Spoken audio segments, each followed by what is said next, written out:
एक बार फिर से स्वागत है आपका मेरे चैनल पे। तो आज हम बात करेंगे संविदा अधिनियम की धारा 73, 74 एंड 75 के बारे में। ठीक है, जहाँ पे हम देखेंगे कि अगर कोई पर्सन, कोई पक्षकार है, ठीक है, संविदा का, और वह क्या करता है, संविदा भंग करता है, यानी संविदा का ब्रीच करता है, तो उसके लिए कंपनसेशन दिया जाता है। तो कंपनसेशन जो दिया जाएगा, प्रतिकर जो डिसाइड होगा, वो कैसे डिसाइड होगा, और इसका जो एक इम्पोर्टेंट केस है, हेडले वर्सेस वैक्सनडेल का केस है, इसको भी हम डिटेल में डिस्कस करने वाले हैं कि इसमें क्या हुआ था और इसमें कौन से नियम यहाँ पे बताए गए थे। तो चलिए स्टार्ट करते हैं आज का लेक्चर। इस वीडियो को लाइक करें, हमारे चैनल को सब्सक्राइब कर बेल आइकन जरूर प्रेस करें हमारी न्यू वीडियो सबसे पहले देखने के लिए। तो अब देखें, जो चैप्टर 6 है ना, वो क्या बात करता है, संविदा भंग के परिणाम के बारे में। तो यानी कि अगर कोई कॉन्ट्रैक्ट ब्रीच होता है तो उसका क्या परिणाम होगा। तो जो सेक्शन 73 है, वो 73 प्रतिकार यानी कि कंपनसेशन डिसाइड करने की बात करती है। 74 जो सेक्शन है वो क्या कहता है, अगर लिक्विडेशन डैमेजेस है, ये ठीक है, अगर जो डैमेजेस होने तो पहले से ही अगर डिसाइड कर लिया गया है कॉन्ट्रैक्ट करते समय, तो 74 और 75 में कुछ अधिकार बताता है। तो इन सभी को देखने से पहले अगर आपको प्रतिकार चाहिए किसी भी कॉन्ट्रैक्ट ब्रीच के लिए, तो सबसे पहले समझना होगा कि ब्रीच क्या होता है और जो कॉन्ट्रैक्ट का ब्रीच हो रहा है वो कितने प्रकार का होता है। इन सभी चीज़ को देखते हैं। तो सबसे पहले संविदा भंग का तात्पर्य क्या होता है, यानी इसका अर्थ क्या होता है। तो इसका अर्थ ये है कि अगर कोई कॉन्ट्रैक्ट हुआ है इन दो व्यक्तियों के बीच में, ए और बी के बीच में, और ए और बी में से कोई भी, अगर दो पक्षकार होते हैं, किसी भी कॉन्ट्रैक्ट को करने के लिए दो पक्षकार होने जरूरी हैं। तो अब जब दो पक्षकार हैं तो दोनों में से अगर कोई भी, चाहे ए हो चाहे बी, अगर वो कह देता है कि मैं अपने जो उसका परफॉर्मेंस करना था, ठीक है, जो संविदा में उसने प्रॉमिस किया था कि मैं इसको फुलफिल करूंगा ताकि कॉन्ट्रैक्ट पूरा हो सके, तो कॉन्ट्रैक्ट पूरा होने से पहले ही क्या कर दिया जाता है, ए के द्वारा मना कर दिया गया। मान लीजिए कि ए ने बोल दिया कि मैं अपने जो प्रॉमिस किया था उसको परफॉर्म नहीं करूँगा, उसका पूरा नहीं करूँगा, अपनी जो संविदात्मक दायित्व है उसका पूरा नहीं करूँगा। तो यहाँ पे उसने क्या कर दिया, इनकार कर दिया। अब यहाँ पे दो तरह से हो सकता है। एक तो जो यहाँ पे इनकार किया है, या तो पूर्णतः मना कर दे कि भाई जो मेरा कॉन्ट्रैक्ट है उस पूरे कॉन्ट्रैक्ट, जो पूरी संविदा है उसको ही परफॉर्म नहीं करना है, या फिर ये भी बोल सकता है कि जो संविदा की गई है उस संविदा का कुछ भाग तो परफॉर्म करूँगा लेकिन आधे भाग को परफॉर्म नहीं करूँगा। तो ये दोनों चीज़ें हो सकती है, या तो पूरी तरह से मना कर देगा या फिर उस संविदा के कुछ भाग को मना कर सकता है। तो अगर यहाँ पे इनकार करता है तो ये क्या हो जाता है, संविदा भंग कहलाती है। अब जो यहाँ पे ब्रीच हो रहा है, संविदा भंग हो रही है, कॉन्ट्रैक्ट का ब्रीच हो रहा है, वो कितने प्रकार से हो सकता है। अब दो तरीके आते हैं, दो चीज़ें आपको देखने को मिलेगी। कि पहली चीज़ कहता है कि संविदा भंग पूर्वकालिक भंग होता है और दूसरा पालन के समय भंग।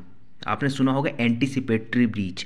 अब एंटीसिपेटरी ब्रीच को हमने एक बार पहले डिस्कस कर चुके हैं, ठीक है।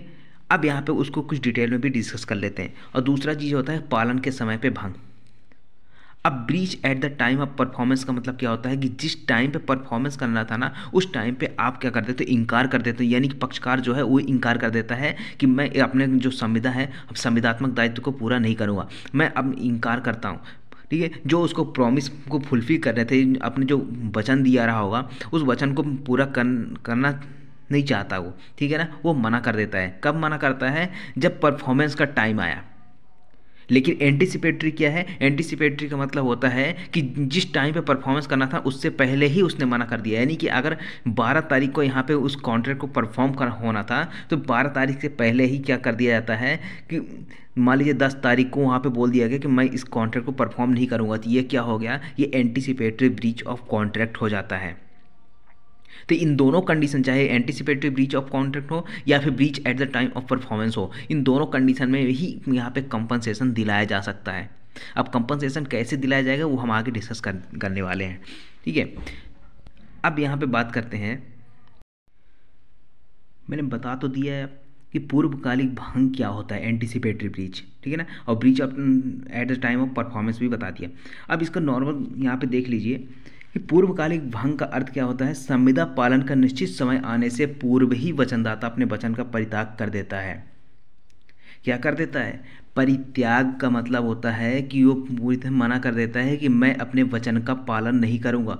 कब, यानी कि संविदा के पालन के लिए जो निश्चित समय है, यानी कि जैसे मैंने बताया कि अगर 12 तारीख को निश्चित समय कि 12 तारीख को परफॉर्म करेगा, अगर ए ने बोला है कि मेरे गोडाउन में 12 तारीख तक माल पहुंच जाना चाहिए, ठीक है ना, बी ने बोला ठीक है पहुंच जाएगा, लेकिन बी ने क्या किया, इससे पहले ही 12 के पहले ही 10 तारीख को ही उसने बोल दिया कि मैं अब ये नहीं कर पाऊंगा, जो कॉन्ट्रैक्ट है इसका पालन नहीं कर पाऊंगा, अपने वचन को त्याग करता हूँ, यानी परित्याग कर देता है, मैं अपने वचन का पालन नहीं कर पाऊंगा।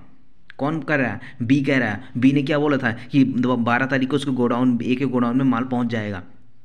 अब यहाँ पे वो पहुंचाने से मना कर देता है। कब मना करता है? 12 के पहले ही मना कर देता है। ये क्या हुआ? निश्चित समय आने से पूर्व ही अपने वचनदाता ने क्या कर दिया? अपने वचन का परित्याग कर दिया। अब जब यहाँ पे परित्याग लिखा हुआ है तो इसका मतलब क्या हुआ कि जो परित्याग है ना, परित्याग से पक्षकार के अधिकार पर क्या प्रभाव पड़ेगा।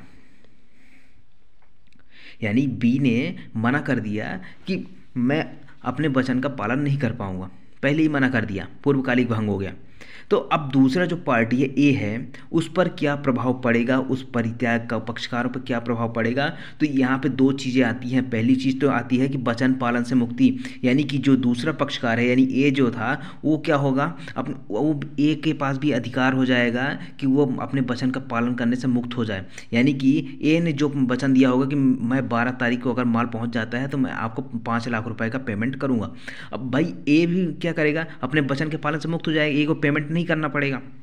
तो ये चीज़ हो गई। अब दूसरी चीज़ आती है कि निर्दोष पक्षकार के लिए विकल्प। अब निर्दोष पक्षकार कौन होगा? ए हुआ। ए क्यों हुआ? क्योंकि ए के गोडाउन में माल पहुंचना था और बी ने क्या किया था? वचन दिया था, बी ने मना कर दिया पहले, तो ए के पास क्या अधिकार बचता है? उसके पास विकल्प आता है। विकल्प क्या आएगा? या तो वो वेट कर ले, किस चीज़ का? कि जिस तारीख की, जैसे 12 तारीख था तो 12 तारीख तक का वेट कर ले कि हो सकता है वो माल पहुंचा दे।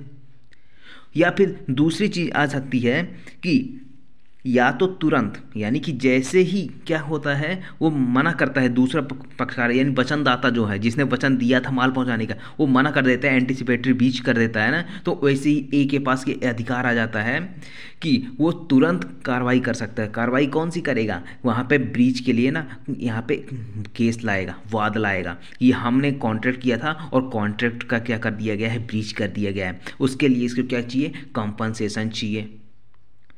तो दो विकल्प यहाँ पे उसके पास मिल गए। पहला क्या था कि या तो प्रतीक्षा कर ले उस टाइम तक, और दूसरा क्या होता है कि वो तुरंत क्षतिपूर्ति का दावा ला सकता है।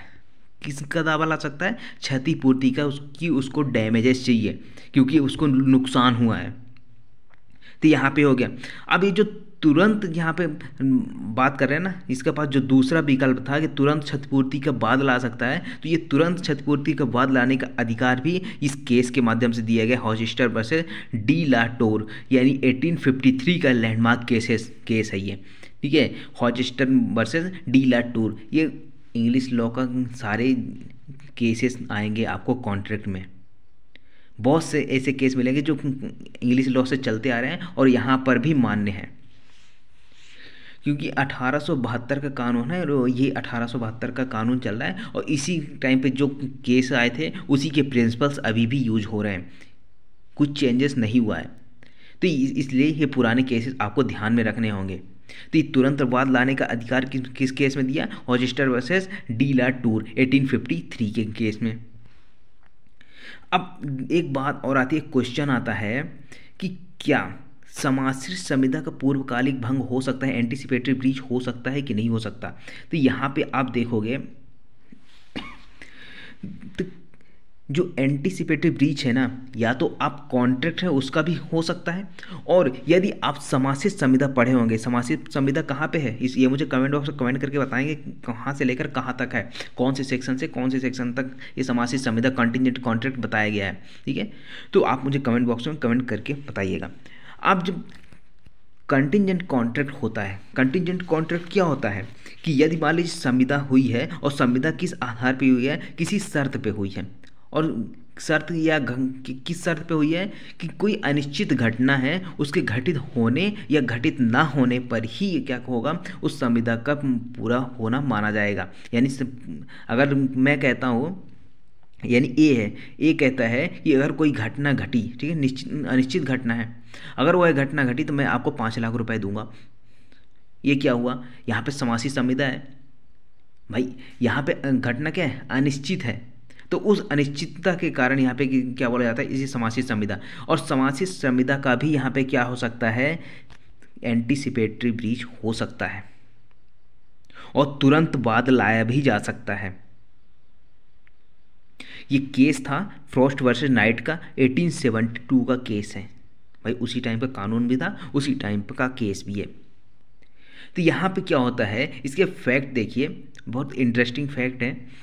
प्रतिवादी जो था, डिफेंडेंट, वो अपने पिता की मृत्यु के पश्चात वादी से विवाह करने का वचन दिया, यानी कि वादी था, ठीक है, और एक प्रतिवादी था। अब प्रतिवादी ने वादी से क्या प्रॉमिस करता है, यहाँ पे कॉन्ट्रैक्ट उसके साथ क्या करता है कि अगर जो प्रतिवादी है उसके फादर की डेथ हो जाती है तो उसके बाद क्या करेगा, ये वादी से विवाह करेगा। ये एक अनिश्चित घटना तो निश्चित है, लेकिन ये अनिश्चित है कि वो घटना कब घटेगी। तो यहाँ पे ये कंटिंजेंट कॉन्ट्रैक्ट एक प्रकार से बन गया। तो यहाँ पे प्रतिवादी जो है उसने ऐसा तो बोल दिया, लेकिन बाद में क्या हुआ, उसके पिता के जीवित रहते ही, यानी कि प्रतिवादी के जो फादर थे वो अलाइव थे, जिंदा थे, और उसी टाइम पे इसने वादी को सूचित किया कि मैं अब विवाह नहीं कर सकता तुमसे। तो जब वादी थे ना, तुरंत ही क्या कर दिया, संविदा भंग के लिए वाद लेके आ गई। अब चूंकि यहाँ जो प्रतिवादी था उसका क्या कहना था, उसका कहना था कि जो उसका वचन था शादी करने का, वो क्या था, एक अनिश्चित घटना पर आधारित था, एक घटना के पर आधारित था जो अभी भी घटित नहीं हुई है। जब घटित ही नहीं हुई है तो यहाँ पे सामाजिक संविदा हुआ कहाँ, ठीक है। तो यहाँ पे जो जज थे, जज कौन थे, न्यायमूर्ति काकवर्ण। न्यायमूर्ति काकवर्ण जो थे उन्होंने क्या बोला था कि जब एक पक्षकार, यानी कि कोई भी पक्षकार यदि यह बोल देता है, क्या बोलता है, अपने आशय को प्रकट कर देता है कि वह क्या करेगा, अपने वचन का पालन नहीं करना चाहता है, तो यहाँ पे क्या हुआ कि दूसरे पार्टी को ये अधिकार मिल जाता है कि उसके खिलाफ वाद लाए, क्योंकि उसने तो अपना क्या कर दिया, एक आशय की घोषणा कर दी, आशय उसने प्रकट कर दिया कि वो अपने जो उसने कॉन्ट्रैक्ट किया है उसका पालन नहीं करेगा। उसके पहले ही उसने क्या कर दिया, ब्रीच कर दिया। तो यहाँ पे आपको समझ में आया होगा कि समासित संविदा का भी यहाँ पे क्या हो सकता है, पूर्वकालिक भंग हो सकता है। आ गया समझ में, भंग क्या हुआ, भंग द्वारा उन्मोचन समझ में आया। अब देखिए क्या होता है, जो सेक्शन 73 से 75 के बीच की बात आती है भंग के लिए प्रतिकर की। तो अब यहाँ पे जो प्रतिकर डिसाइड करने की बात आती है ना, तो यहाँ पर भी काफ़ी ज़्यादा समस्याएं उत्पन्न होती थी। समस्या क्या उत्पन्न होती थी कि अगर कोई किसी कॉन्ट्रैक्ट का ब्रीच हुआ है, संविदा का भंग हुआ है, तो उसका प्रतिकर कैसे डिसाइड करने थे, उस पहले तो चीज़ थी क्षति की दूरस्थता। यानी कि अगर कोई कॉन्ट्रैक्ट से किसी को नुकसान हो रहा है तो उसको जो नुकसान हो रहा है ना, वो किस सीमा तक नुकसान हो सकता है, और जिस सीमा तक नुकसान हो सकता है, क्या सभी नुकसान का भरपाई करना होगा, कंपनसेशन सभी के लिए देना होगा, या फिर किसी पर्टिकुलर एक लॉस के लिए देना होगा। ये तो क्षति की दूरस्थता होगी, क्योंकि जो यहाँ पे अब नियम क्या हो गया है कि जो इनडायरेक्ट लॉसेस होते हैं ना, उसके लिए कंपनसेट नहीं किया जाता है। और दूसरी चीज़ की क्षतिपूर्ति के मूल्यांकन। अब क्षतिपूर्ति का मूल्यांकन कैसे किया जाना है, तो पहली चीज़ तो क्षतिपूर्ति का मूल्यांकन ही देख लीजिए। अब यहाँ पे मूल्यांकन कैसे किया जाएगा, यहाँ पे किसी भी रीति से, किसी भी माध्यम से, जिस माध्यम से भी कोर्ट को लगता है कि यहाँ पे कंपनसेशन जो प्रतिकर है वो डिसाइड हो सकता है उस केस में, तो यहाँ पे क्या किया जाएगा, उस रीति का उपयोग करके उस कंपनसेशन डिसाइड करवाया जाएगा। अब ये कोई रीति कंफर्म नहीं है कि किस रीति से होगा, जिस भी रीति से, जिस माध्यम से वो कंपनसेशन को डिसाइड कर सकते हैं, प्रतिकर क्षतिपूर्ति का मूल्यांकन कर सकते हैं और कंपनसेट कर सकते हैं, उन सभी चीज़ को किया जाएगा। अब आती क्षति की दूरस्थता। अब इसका एक एग्जाम्पल देखिए।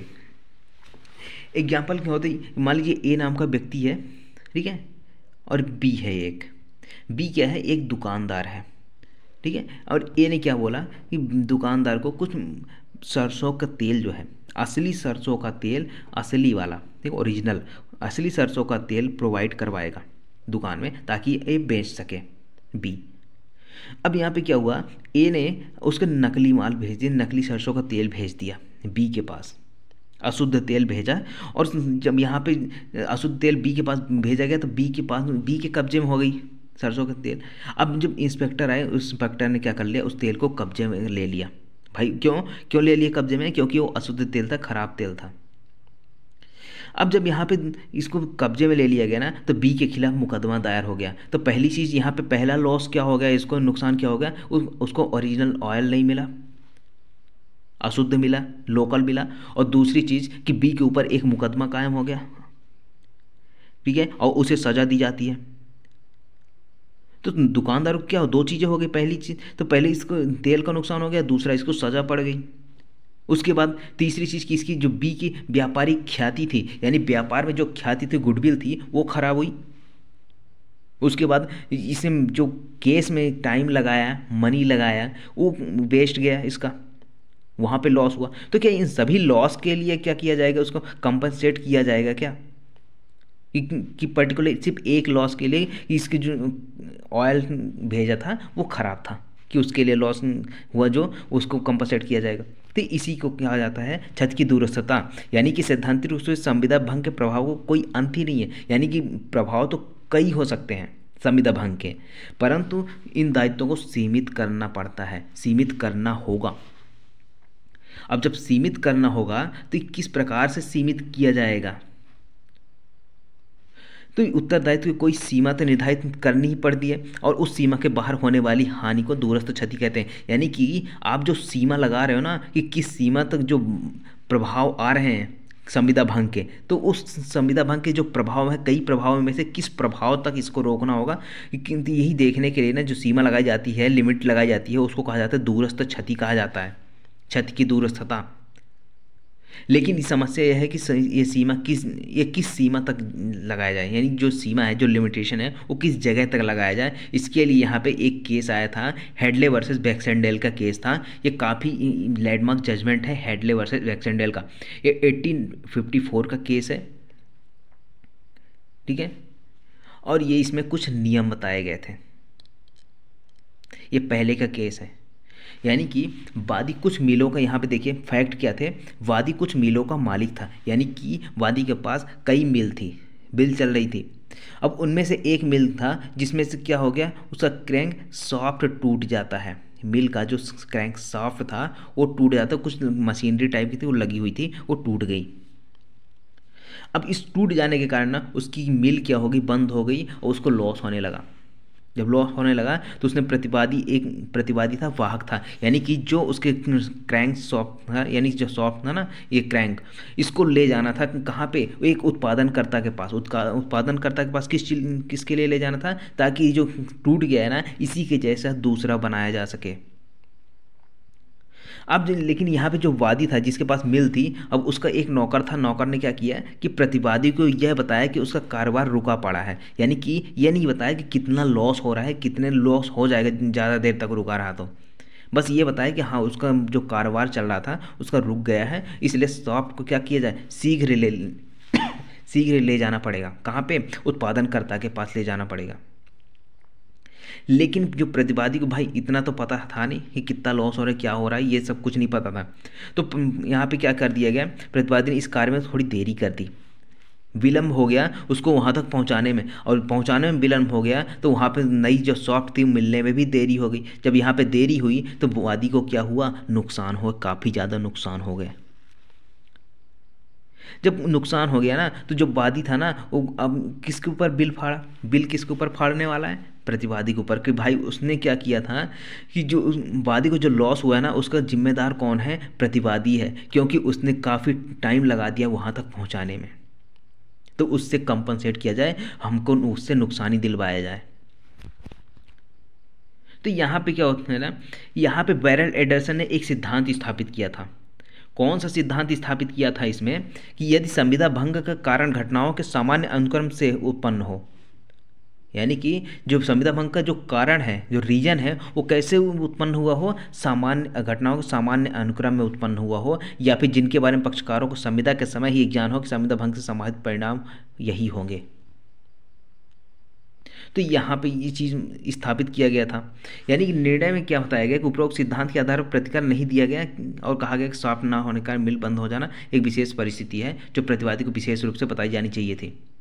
अब यहाँ पे क्या हुआ कि कोई सामान्य अनुक्रम तो है नहीं, ठीक है ना। यहाँ पे क्या हुआ, एक विशेष परिस्थिति है। अगर विशेष ऐसी परिस्थिति थी तो उसको बताना चाहिए था प्रतिवादी को कि आपको क्या है, यहाँ पर आपको जल्दी पहुँचाना है ताकि हमारा ज़्यादा नुकसान ना हो। ऐसा कुछ तो बताया नहीं गया था। जब ऐसा कुछ नहीं बताया गया था तो ये कंपनसेट करने के लिए क्यों उसको बोला जाएगा कि भाई आप उसको कंपनसेशन दो, उसको डैमेजेस दो? ऐसा तो बोला नहीं जाएगा, क्योंकि ये सामान्य सी बात थी भाई कि अगर उसको बस इतना बताया गया कि हाँ उसका कारोबार बंद पड़ा है, तो भाई उसको इतना कैसे पता होगा कि कितना नुकसान हो जाएगा। इसलिए यहाँ पे क्या बोला गया कि एक विशेष परिस्थिति अगर ऐसी थी तो आपको बताना चाहिए था, स्पेशली उसको बताना चाहिए था।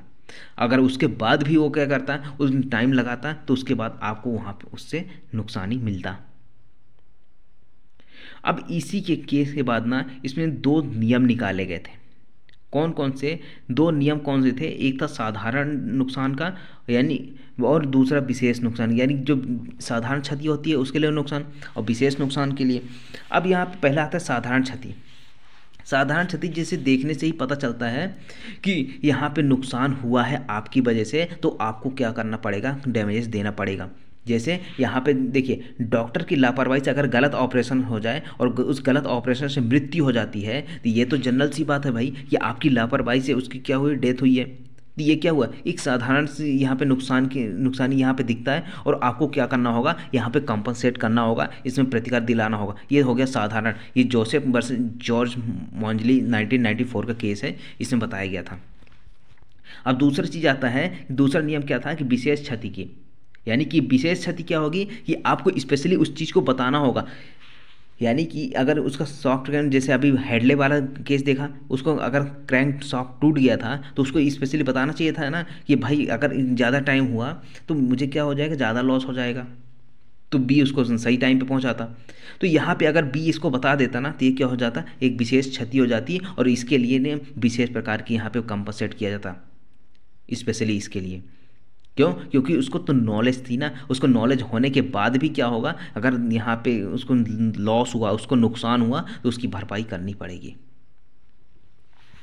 तो कुछ विशेष प्रकार की क्षति की पूर्ति करवाने का भी पीड़ित पक्षकार को अधिकार होता है, और यदि अनुबंध के दोनों पक्षकारों के अनुबंध करते समय ही ऐसी क्षति की कल्पना कर ली हो, यानी कि जब कॉन्ट्रैक्ट हो रहा था, जब संविदा हो रही थी ना, उसी टाइम पे जो पक्षकार, दोनों पक्षकार थे ना, उनको ऐसी कल्पना हो गई थी, ऐसा बताया गया था कि यहाँ पे जो क्षति होगी वो अगर ज़्यादा टाइम लगा तो ज़्यादा नुकसान हो जाएगा। तो यहाँ पे जो है पीड़ित पक्षकार जो होगा ना, उन परिस्थितियों को अनुबंध करते समय अगर पक्षकार अवगत करा दिया है ना, तो इस विशेष क्षति उत्पन्न हो जाती है, और यहाँ पे उसको विशेष नुकसानी दिलवाया जाएगा। ठीक है। तो ये जो दोनों नियम है ना, इस दोनों नियम को एक केस के माध्यम से बताया गया। ठीक है, कौन से, हेडले वर्सेस बैक्सटेंडेल के केस में। अब हेडले वर्सेस बैक्सटेंडेल के केस में बताया तो गया था, लेकिन इसको सपोर्ट किस में किया गया, कॉफूस वर्सेस चार्निकोल लिमिटेड 1969 में इस पर बल दिया गया था। ये जो पूरा सिद्धांत है ना, ये पूरे सिद्धांत को भी भारत में भी लागू किया गया था, लेकिन भारत में लागू करने के लिए ना प्रीवी काउंसिल ने भी एक केस है, और सुप्रीम कोर्ट के द्वारा भी एक केस है। ठीक है, जब पहला केस था कौन सा, प्रीवी काउंसिल का केस, जमाल आकाश वर्सेस मूला दाऊद सन्स कंपनी 1916। इस केस के माध्यम से प्रीवी काउंसिल ने इस सिद्धांत को भारत में लागू किया था। और सुप्रीम कोर्ट की बात करें, सुप्रीम कोर्ट में था पन्नालाल जानकीदास वर्सेस मोहनलाल 1951 का केस था। ये दोनों केस काफ़ी इंपॉर्टेंट केस हैं, और इसमें क्या किया गया था, इसमें क्या बोला गया था कि संविदा भंग करने वाले को सभी प्रत्यक्ष हानि के लिए प्रतिकर देना होगा, परंतु परोक्ष और दूरस्थ हानि के लिए उत्तरदायी नहीं होगा। यानी कि जो इनडायरेक्ट लॉस होता है, इनडायरेक्ट लॉस के लिए यहाँ पे प्रतिकर नहीं दिलाया जाएगा, लेकिन प्रत्यक्ष हानि हो रही है, सिर्फ आप ही की वजह से लॉस हो रहा है, तो फिर प्रतिकर दिलाया जाएगा। जैसे ए और बी कॉन्ट्रैक्ट करते हैं ना, अगर बी की वजह से किसका ए को नुकसान होता है ना, तो ये क्या हुआ, डायरेक्ट लॉस हुआ। अगर इनडायरेक्ट लॉस क्या हो जाएगा, ए और बी के बीच में कॉन्ट्रैक्ट होता है, और तीसरा पर्सन, थर्ड पर्सन आ जाता है, और थर्ड पर्सन की वजह से इसमें नुकसान होता है किसी को, तो यहाँ पे प्रतिकर नहीं दिलाया जाएगा। क्यों? क्योंकि ये जो नुकसान हो रहा है किसकी वजह से हो रहा है, थर्ड पर्सन की वजह से हो रहा है, ना ही पक्षकार की, इसमें संविदा के प्रथम पक्षकार से हो रहा है, ना ही द्वितीय पक्षकार के माध्यम से हो रहा है। ये किसकी वजह से हो रहा है, वो थर्ड पर्सन की वजह से हो रहा है, थर्ड पार्टी की वजह से हो रहा है, तो वहाँ पे ये क्या हो जाएगा, इनडायरेक्ट लॉस हो जाएगा। इनडायरेक्ट यहाँ पे अगर लॉस है तो उसके लिए प्रतिकर नहीं दिया जाएगा। यह आपको 73 में देखने को मिल जाएगा। ये तो हो गई बात, अभी हमारी जनरल बातें हो गई। अब बात करते हैं बेयर एक्ट की। तो बेयर एक्ट में अगर आप देखोगे सेक्शन 73 वो क्या कहता है, सेक्शन 73 कहता है कि संविदा भंग द्वारा कारित हानि या नुकसान के लिए प्रतिकार। अगर संविदा भंग के द्वारा यहाँ पे नुकसान हुआ है तो या फिर हानि हुई है, उसके लिए कंपनसेशन दिलाया जाएगा। तो जबकि कोई संविदा भंग कर दी गई है तब वह पक्षकार जो ऐसे भंग की क्षति उठाता है, यानी कॉन्ट्रैक्ट क्या हो गया, ब्रीच हो गया, और ब्रीच होने के कारण जिस भी पार्टी को यहाँ पे क्षति होती है ना, नुकसान होता है, वह पक्षकार उस पक्षकार से जिसने संविदा भंग की है, यानी कि ए ने भंग की संविदा और बी को क्या हुआ, लॉस हुआ, तो बी क्या कर सकता है, ए से कंपनसेशन यानी कि वो तुरंत कंपनसेशन के लिए ना यहाँ पे वाद ला सकता है। अब जब ऐसी घटनाओं के प्रायिक अनुक्रम प्रकृति ऐसे भंग से उद्भूत हुआ हो जिसका संविदा भंग संभाव्य परिणाम होना पक्षकार समय जानते थे, तब उन्होंने संविदा की थी। यानी कि अगर मान लीजिए पक्षकार हैं और ये जानते थे कि अगर ऐसे कुछ बात होती है, संविदा भंग होती है, तो इनको लॉस होगा, और ये मामूली बात थी, ठीक है ना, प्रायिक अनुक्रम में प्रकृति ऐसे भंग से उद्भूत हुआ है, संभाव्य परिणाम था, तो यहाँ पे इसको क्या होगा, प्रतिकर की डिमांड की जा सकती है। ठीक है। दूसरी चीज कहता है कि ऐसा प्रतिकार उस भंग के कारण उठाएगी किसी दूरस्थ और परोक्ष हानि या नुकसान के लिए नहीं दिया जाएगा। यानी जो प्रतिकार है ना, वो किसी दूरस्थ हानि के लिए नहीं दिया जाएगा। जो इनडायरेक्ट लॉस अभी मैंने बताया था, उस इनडायरेक्ट लॉस के लिए यहाँ पे किसी भी प्रकार का प्रतिकार नहीं दिलाया जाएगा। तीसरी चीज यहाँ पे आती है आपका, तीसरा क्या कहता है, संविदा द्वारा सृजित बाध्यताओं के सदृश बाध्यता के निर्वहन करने में असफल रहने पर प्रतिकार। अब यहाँ पे जो देखिए क्या बात करता है, इसका मतलब क्या होता है, संविदा द्वारा सृजित बाध्यताओं सदृश बाध्यता का निर्वहन, यानी कि संविदा तो नहीं है लेकिन संविदा के जैसी दिखने वाली चीजें हैं। इसका मतलब क्या हुआ कि आपने पढ़ा होगा क्वासाई कॉन्ट्रैक्ट, इसके पहले हमने पढ़ा था ना, क्वासाई कॉन्ट्रैक्ट ही पढ़ा था। क्वासाई कॉन्ट्रैक्ट क्या होता है, आपने किसी के साथ कॉन्ट्रैक्ट करते नहीं है, बाय लॉ क्या होता है, वो बाई लॉ विधि के द्वारा उस संविदा का निर्माण कर दिया जाता है। आपके ऊपर वो बाध्यता होती है, ऑब्लिगेशंस होती है कि आपको वो मानना ही पड़ेगा और उस संविदा का परफॉर्मेंस करना पड़ेगा, ठीक है ना। तो वहाँ पर भी अगर यहाँ पे भंग होता है ना संविदा, तो वहाँ पर भी आपको प्रतिकार दिया जाएगा। कैसे दिया जाएगा, ऐसे माना जाएगा कि आपने जनरल संविदा ही की है, ठीक है, तो उसकी नॉर्मल संविदा जैसे ही ट्रीट किया जाएगा। भले आपने संविदा ना किया हो, संविदा के सदृश उसी तरह दिखती हो, बाध्यता आपके ऑब्लिगेशंस आप पे उसी तरह हो जैसे आपने कॉन्ट्रैक्ट करते समय होती है, ठीक है। उसके बाद नेक्स्ट आता है स्पष्टीकरण। स्पष्टीकरण देखिए क्या कहता है कि किसी संविदा भंग से उद्भूत हानि और नुकसान का प्राकलन करने में उन सब साधनों को दृष्टि में रखना होगा जो संविदा का पालन से हुई असुविधा उपचार करने के लिए वर्तमान थे। मैंने बताया था ना कि अगर प्रतिकार का मूल्यांकन करना है, क्षतिपूर्ति का मूल्यांकन करना है, तो किस प्रकार किया जाएगा, तो उन सभी साधनों को देखा जाएगा भाई, जिन साधनों के असुविधा से अपालन से हुई हानि है, ठीक है ना। यानी कि अगर उनको जो लॉस हुआ है ना, किस कारण से हुआ है, वो जो भी कारण है और जो भी साधन से उनको डिसाइड किया जा सकता हो ना, उन सभी को यहाँ पे क्या किया जाएगा, देखा जाएगा और उनको सुना जाएगा, ताकि प्रतिकार को सही तरह से निर्धारित किया जा सके। उसके बाद आता है आपका 74। सेक्शन 74 क्या कहता है, इसको बोला जाता है लिक्विडेटेड डैमेजेस, ठीक है ना। अगर पूछा जाए लिक्विडेटेड डैमेजेस से रिलेटेड प्रावधान कहाँ पे है कॉन्ट्रैक्ट में, तो आपको क्या बताना है, सेक्शन 74। परिनिर्धारित नुकसान, हिंदी में क्या बोला जाता है, परिनिर्धारित नुकसान। इसका मतलब क्या हो, जबकि कोई संविदा भंग कर दी गई है, तब यदि उस संविदा में ऐसी कोई राशि नामित हो जो ऐसी भंग की अवस्था में संदेह होगी, यदि शास्ति के तौर पर कोई अन्य अनुबंध उस संविदा में अंतर्विष्ट हो, तो चाहे वो साबित किया गया हो या नहीं, उस भंग के वस्तुतः नुकसान या हानि हुई है, भंग का परिवाद करने वाला पक्ष उस पक्षकार जिसने संविदा की है यथास्थित नामित रकम के या अनुबंध शास्त्री से अनधिक युक्तियुक्त प्रतिकार पाने का हकदार होगा। अनधिक का मतलब जितना उसमें लिखा है उससे ज़्यादा नहीं। यानी कि ए और बी के बीच में कॉन्ट्रैक्ट होता है, ठीक है ना, कि कुछ यहाँ पे प्रॉमिस करते हैं, ए ने बी को प्रॉमिस किया, बी ने ए को प्रॉमिस किया, और ये भी उस संविदा में लिखा कि अगर यहाँ पे संविदा भंग कोई करता है, कोई भी पक्षकार अगर संविदा का भंग करता है ना, तो वहाँ पे उसको 5 लाख रुपए देना होगा। अगर बी भंग करता है तो बी किसको देगा, ए को देगा, और ए भंग करता है तो ए किसको देगा, बी को देगा। अगर यहाँ पे 5 लाख रुपए इन्होंने डिसाइड कर लिया है तो जो भी भंग करेगा ना वो क्या, उसको कितना 5 लाख रुपए देना होगा। यहाँ पे क्या कर दिया, लिक्विडेट कर लिया, उसको पूरा यहाँ पे निर्धारित कर लिया है। ये चीज़ आती है आपको 74। अब आता है सेक्शन 75। सेक्शन 75 क्या कहता है, संविदा को अधिकारपूर्वक विखंडित करने वाले पक्षकार प्रतिकार का हकदार।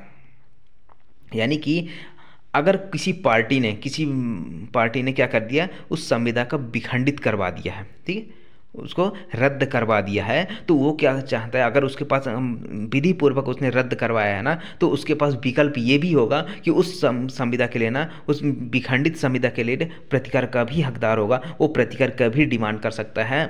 और यहाँ पे जैसा मैंने पहले बताया था एक बार कि अगर आपने संविदा का विखंडन नहीं कराया है तो प्रतिकार की डिमांड नहीं कर सकते। अगर प्रतिकार चाहिए तो विखंडित कराना होगा, उसके बाद आप उसका प्रतिकार ले सकते हैं। तो ये चीज़ आपको अधिकार रहता है सेक्शन 75 में। अगर विखंडित करा दिए तो आप प्रतिकार के लिए भी यहाँ पे केस ला सकते हैं। ये तो बात होगी। अब हमारा जो संविदा अधिनियम था उसका जो जनरल क्लॉज था, यानी कि पूरा 1 से लेकर 75 तक के सेक्शन कवर हो चुके हैं। नेक्स्ट हम बेलमेंट वगैरह पढ़ेंगे, लेकिन अब यहाँ पे बीच में क्या है, जो सेक्शन 76 से लेकर 123 तक, यानी कि 123 तक जो सेक्शन थे उसको रिपील्ड कर दिए गए by the sale of goods act 1930। जो सेल ऑफ गुड्स एक्ट था 1930 का, उसके द्वारा इसको क्या कर दिया गया, रिपील्ड कर दिया गया। ये प्रोविजन वहाँ पर लेके चले गए, दूसरा एक नया एक्ट बना दिया गया। ठीक है, अब हम बात करेंगे नेक्स्ट लेक्चर में धारा 124 से। ठीक है, तब तक के लिए बने रहिए हमारे चैनल के साथ। Thank you for watching this channel.